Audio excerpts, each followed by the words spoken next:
जो सो अच्छा उसके बाद हर एक राजनीतिक दल का अपना अपना पैमाना होता है। हम लोग का सीधा है कि जो हम लोग का सम्मान देगा, कोई भी दल हो, हम लोग उसके साथ खुल कर रहेंगे। जो हमारी परंपरा रही है, हम एक राजपूत जाति से नहीं आते हैं, हम क्षत्रिय हैं। जो हर समाज को, दबे कुचले को, गरीब को, पिछड़े को, अति पिछड़े को, हरिजन को संरक्षण देने का जो काम क्षत्रिय समाज ने किया, हमारे पूर्वजों ने किया है, उसका सही दशा और दिशा बचा रहे, उसके लिए महाराणा प्रताप जी को याद किए हैं। आज से 1 महीना के अंदर इस मंच पर जो लोग बैठे हुए थे, उसमें से एक कोई न कोई आपको बिहार सरकार के मंत्री के रूप में अगले महीना दिखाई देंगे। आज का बिग ब्रेकिंग एकजुटता का यह होगा। और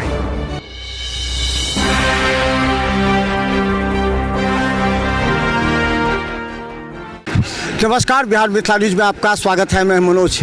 देखिए, आज महाराणा प्रताप जी के पुण्यतिथि के मौके पर आज तमाम राजपूत समुदाय के लोगों ने आज यहाँ पर एक मिशन चला है। मिशन ये है कि अपने ही जाति में अगर एकता हो तो बड़े से बड़े जो युद्ध है वो जीते जा सकते हैं। जैसे कि महाराणा प्रताप के विषय में अभी सभी वक्ताओं ने कहा, चाहे नीरज बबलू जी हों, चाहे तमाम जो आए थे, श्रेयसी सिंह हो, सभी ने कहा। और देखिए, तमाम ये योद्धा हैं जिनके कंधों पर एक बड़ी जिम्मेवारी है। कहा गया कि दरभंगा में 2 लाख से ज़्यादा राजपूत हैं। जाति जनगणना सरकार करा रही है, पहले भी कराई थी, उसमें राजपूतों की संख्या कम कर दी गई। हमारे साथ पप्पू सिंह जी पूरी तरह अरेंज किए। ये बताइए, ये बबलू जी, किस तरह ये हुआ है कि जाति के आधार पर आप लोग काफ़ी कम हो गए? पहले जो थे हम लोग कम हो गए, पहले जो जाति जनगणना में आप लोग वो तो सरकारी तंत्र के द्वारा जो हुआ हो, उसके चलते जातिगत जनगणना कम हो गए, ज़्यादा हो गए, वो मेरा मिशन नहीं था। हम लोग जितने भी हैं वो पहले संगठित हों। पहले भी हम लोग ये कार्यक्रम करते रहे हैं, कोरोना काल से 2-3 साल से नहीं हो पाया था।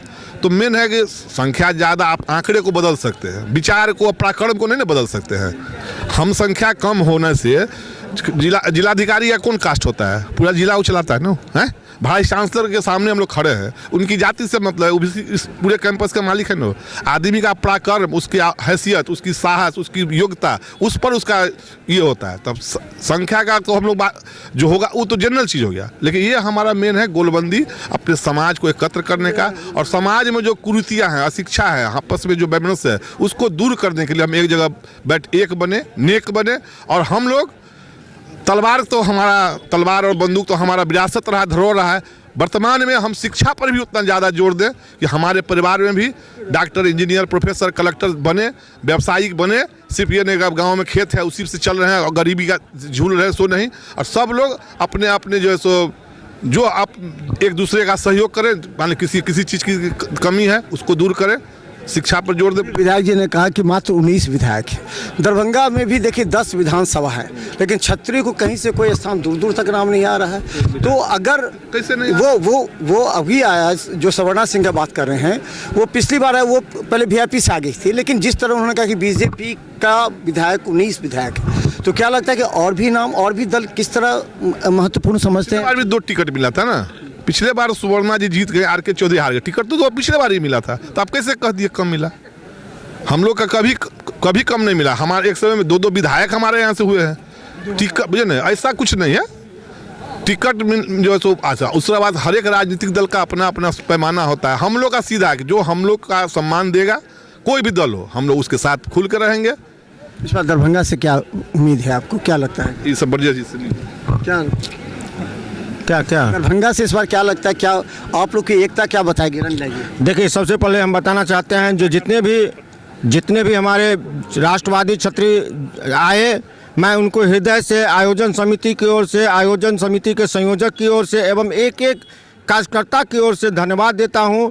आए हुए हम अपने अतिथियों को आपके माध्यम से धन्यवाद देता हूं, आभार व्यक्त करता हूं जो आपने इतने बहुमूल्य समय देकर हम लोगों के इस कार्यक्रम को सफल बनाए। खासकर मीडिया बंधु का भी बहुत बड़ा योगदान रहा। बात राजनीति की नहीं होती है। मैं राजनीति के तहत यह कार्यक्रम या समारोह का आयोजन नहीं किया। यह कार्यक्रम और आयोजन हम अपने क्षत्रित्व को बचाने के लिए, हम अपने क्षत्रित्व को दिखाने के लिए, जो हमारी परंपरा रही है, हम एक राजपूत जाति से नहीं आते हैं, हम क्षत्रिय हैं। जो हर समाज को, दबे कुचले को, गरीब को, पिछड़े को, अति पिछड़े को, हरिजन को संरक्षण देने का जो काम क्षत्रिय समाज ने किया, हमारे पूर्वजों ने किया है, उसका सही दशा और दिशा बचा रहे, उसके लिए महाराणा प्रताप जी को याद किए हैं। और महाराणा प्रताप जी ने मुगलों के साथ लोहा लेते समय घास की रोटी खाई थी, लेकिन गुलामी मंजूर नहीं की थी। आज इस मंच के जुबली हॉल श्यामा माई और मिथिला विश्वविद्यालय के परिसर से क्षत्रियों ने शंखनाद किया है, मैं अपना हक मांगने वाला नहीं हूँ, हक लेने के लिए अगर बंदूक उठानी पड़े तो हम बंदूक उठाने के लिए भी तैयार हैं, और कलम तो मेरी ताकत है। यहाँ सूर्यबाबू की धरती है, इस धरती से हमारे कई वीर पैदा लिए और देश के राष्ट्र के लिए हुए।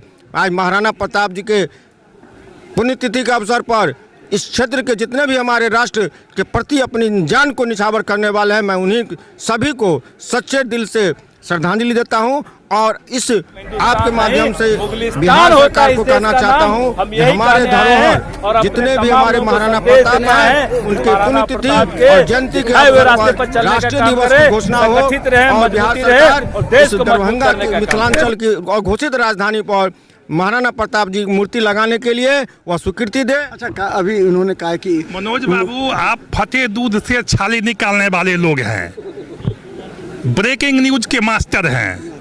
आज के कार्यक्रम का सबसे बड़ा ब्रेकिंग न्यूज मैं आपको दे रहा हूं, जो आप चलाइएगा। आज से 1 महीना के अंदर इस मंच पर जो लोग बैठे हुए थे, उसमें से एक कोई ना कोई आपको बिहार सरकार के मंत्री के रूप में अगले महीना दिखाई देंगे। आज का बिग ब्रेकिंग एकजुटता का यह होगा, और 1 महीना के बाद आप खुद चलाइएगा बिग ब्रेकिंग कि जो मंच पर लोग थे उसमें से कोई एक बिहार सरकार में मंत्री बनेंगे।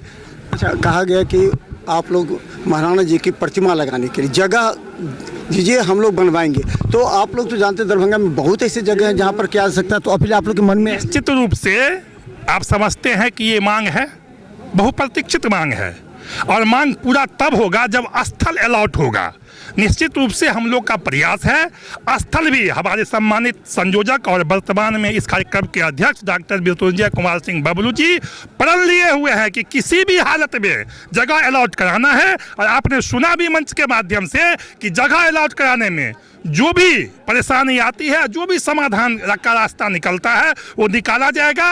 और आप लोगों के भी सहयोग से, क्योंकि क्षत्रिय का मतलब सिर्फ ये नहीं होता है कि एकजुट हो गए और अपने जात को आगे बढ़ा लिया, नहीं। क्षत्रिय का मतलब होता है, क्षत्रिय के साथ आप देखते होंगे कि क्षत्रिय से ज्यादा दूसरे जाति के धर्म के लोग रहते हैं, इसलिए उसको यह विश्वास है कि इसके साथ रहेंगे तो ये धोखा नहीं देगा, सुरक्षित रहेंगे, इसके साथ रहेंगे।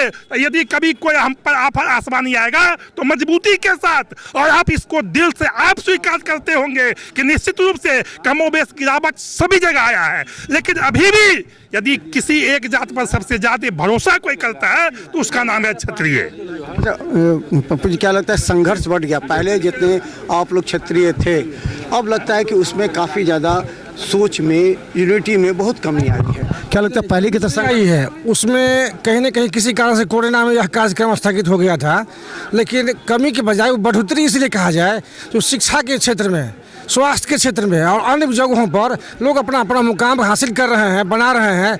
निश्चित रूप से यह समाज क्षत्रिय है, कोई जात विशेष नहीं है, क्षत्रिय है, सबको लेकर चलने वाला, उत्थान करने वाला, विश्वसनीय जात जमात का लोग है। वो देश और राष्ट्र हित में सब दिन काम करता रहा है, सामाजिक न्याय के हित में काम करते आता रहा है और काम करता रहेगा। अच्छा, आंदोलन में देखा जाता है, जिस तरह क्षत्रिय पहले आंदोलन क्या करते थे तो लगता था कि कोई आंदोलन, उसमें कमी नहीं। देखिए, है क्या कि सभी लोग जब तक समाज के हित में काम नहीं करेंगे तब तक कोई भी समाज आगे नहीं बढ़ सकता है।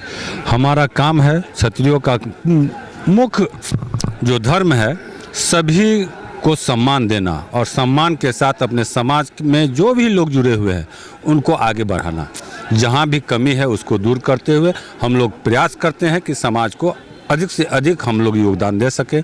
इसी क्षत्रिय महासभा का आयोजन था, उसमें सभी को मैं आभार प्रकट करके अपनी ओर से धन्यवाद दें। अच्छा, ये बताइए कि कहा जाता है कि क्षत्रिय को जितना तोड़ोगे उतना वो कमज़ोर होगा, कुछ मांगेगा नहीं, न सरकार से न कुछ। तो लगता है कि तोड़ तोड़ करके क्षत्रियों को बांट दिया गया। निश्चित रूप से क्षत्रियों को तोड़ तोड़ के बांटा गया है, जिससे ये लोग आपस में संगठित नहीं हों, और संगठित नहीं होंगे तो आपरूपी कमज़ोर होंगे। इसीलिए अब पहले वाला पद्धति नहीं रहा। पहले तलवार बाजी, बंदूकबाजी सारा कुछ होता था, लेकिन अब क्षत्रिय समाज अब यह वैज्ञानिक के युग में, अब विज्ञान के क्षेत्र में अब इन लोगों को पुनः अपनी रुचि रखनी होगी, शिक्षा के प्रति रखनी होगी, समाज को संगठित करना होगा, तभी समाज का विकास होगा। और क्षत्रिय समाज को सभी वर्ग के लोग, और क्षत्रिय समाज का ही देन है कि आप जाइएगा किसी भी गांव में तो आपको विद्यालय के लिए ज़मीन, स्वास्थ्य केंद्र के लिए ज़मीन, आपको खेल मैदान के लिए ज़मीन, बहुत से गरीब गुरबा बसे हुए हैं क्षत्रिय समाज के ज़मीन पर। तो क्षत्रिय समाज यह नहीं कि क्षत्रिय समाज अपने लिए संघर्ष करते हैं, क्षत्रिय समाज का काम है कि वो दूसरे को भी अपने साथ लेके चलते हैं और संगठित करते हैं, तभी क्षत्रिय समाज का कल्याण होगा। तो चलिए हम बताएं, देखिए महाराणा प्रताप स्मृति समारोह ये कार्यक्रम था, और इस कार्यक्रम में जो कई विधायक, 4 विधायक यहाँ पहुँचे थे, और इन्होंने सभी से कहा कि क्षत्रियों को एकजुट होना चाहिए, क्योंकि आज के समय में सभी अपनी अपनी जाति को लेकर के काम करते हैं, चाहे उनकी शिक्षा का हो या फिर उनकी आर्थिक स्थिति का हो, सभी क्षेत्र में सामाजिक दृष्टिकोण से, क्योंकि क्षत्रियों को जब जब तोड़ने का प्रयास किया जाता है तब तक निश्चित तौर पर उन पर भारी पड़ता है। और इस बार भी क्षत्रिय को एक करते हुए आज संदेश दिया गया कि क्षत्रिय अगर एक हो तो विधानसभा में 19 विधायक की जगह 40 विधायक हो सकते हैं, चाहे किसी भी राजनीतिक दल से हो, और सभी राजनीतिक दल को पहचानना पड़ेगा क्षत्रियों की ताकत। देखते रहे बिहार मितालुस, यूट्यूब में सब्सक्राइब कीजिए। धन्यवाद।